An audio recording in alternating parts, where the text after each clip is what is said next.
What the public would have seen were scientists dismissed without cause and vaccine protections quietly eroded, all under the authority of a Senate-confirmed director with unimpeachable credentials.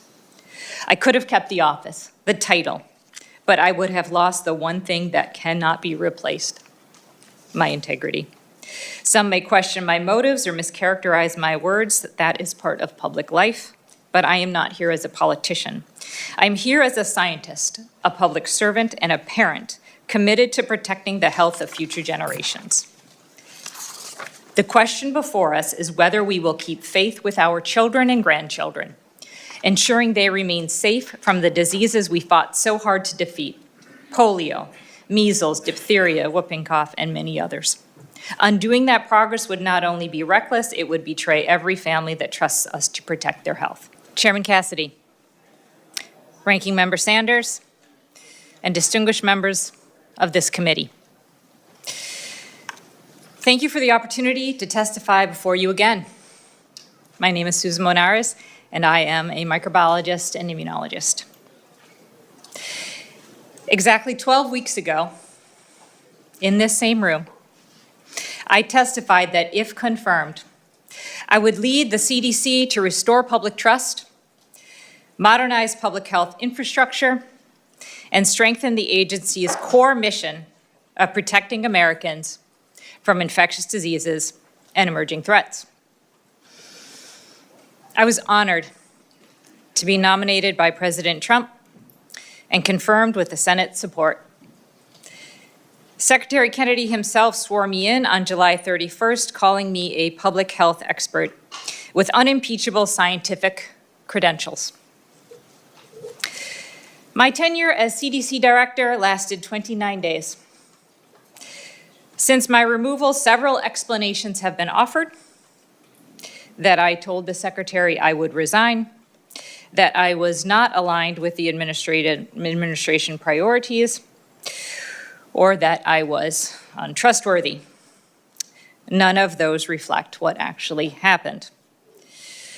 I will share the details, but I want to be clear. Today should not be about me. Today should be about the future of trust in public health.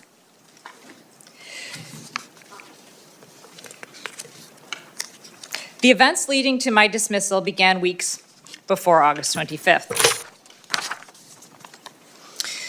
On August 2nd, I learned from media reports that experts serving as liaison representatives to the Advisory Committee on Immunization Practices, the ACIP, including those from major medical societies, had been removed from its working groups.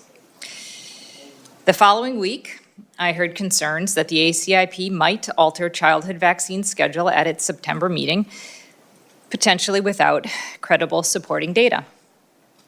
On August 8th, a gunman, driven by vaccine distrust, fired 180 rounds into CDC headquarters in Atlanta, killing Officer David Rose.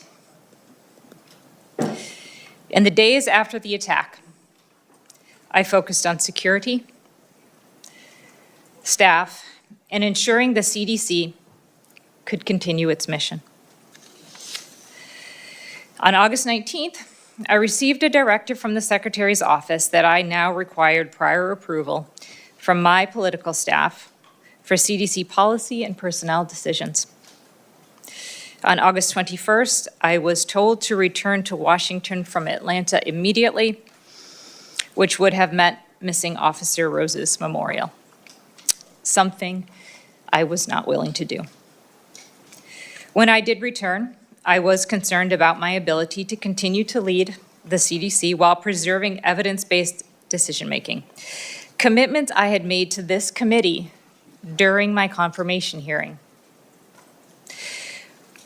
On the morning of August 25th, Secretary Kennedy demanded two things of me that were inconsistent with my oath of office and the ethics required of a public official.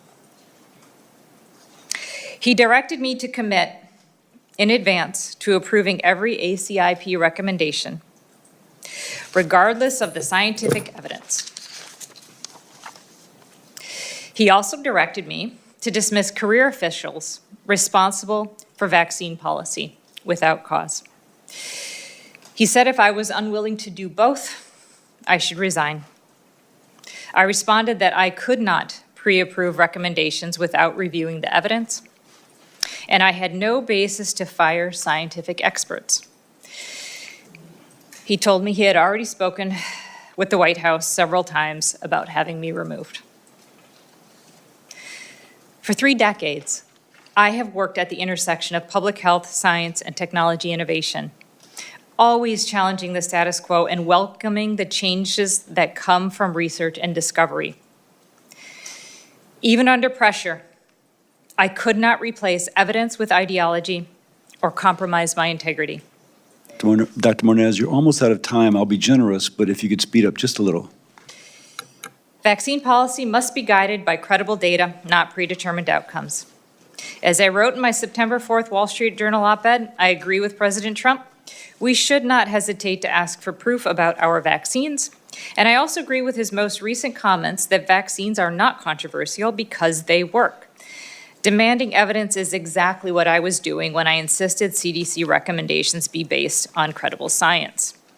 I was never misaligned with the administration priorities. The goals Secretary Kennedy recently cited publicly: protecting the public from threats, building infrastructure, modernizing systems, investing in the workforce, and enhancing scientific rigor were the same priorities I articulated at my confirmation hearing and began advancing during my short tenure.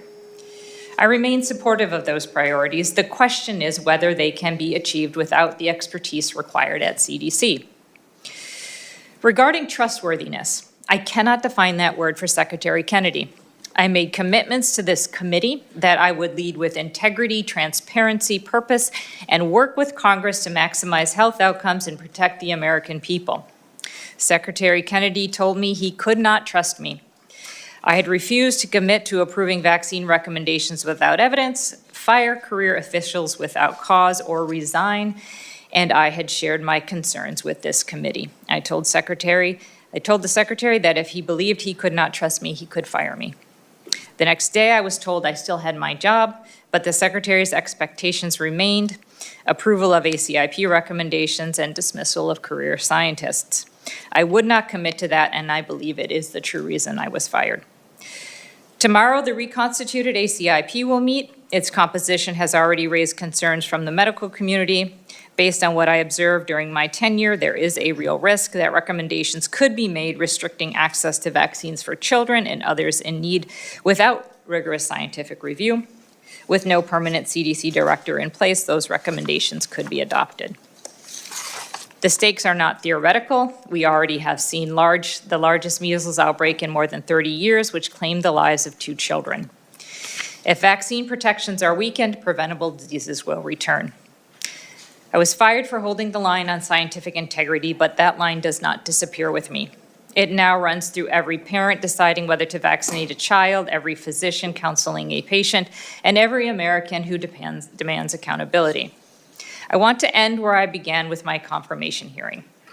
I spoke then about the value of hard work, paying my own way through college, and my lifelong dedication to science and public health.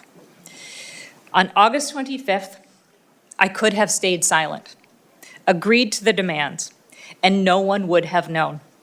What the public would have seen were scientists dismissed without cause and vaccine protections quietly eroded, all under the authority of a Senate-confirmed director with unimpeachable credentials. I could have kept the office, the title, but I would have lost the one thing that cannot be replaced: my integrity. Some may question my motives or mischaracterize my words. That is part of public life, but I am not here as a politician. I'm here as a scientist, a public servant, and a parent committed to protecting the health of future generations. The question before us is whether we will keep faith with our children and grandchildren, ensuring they remain safe from the diseases we fought so hard to defeat: polio, measles, diphtheria, whooping cough, and many others. Undoing that progress would not only be reckless, it would betray every family that trusts us to protect their health. Thank you, and I look forward to your questions. Thank you.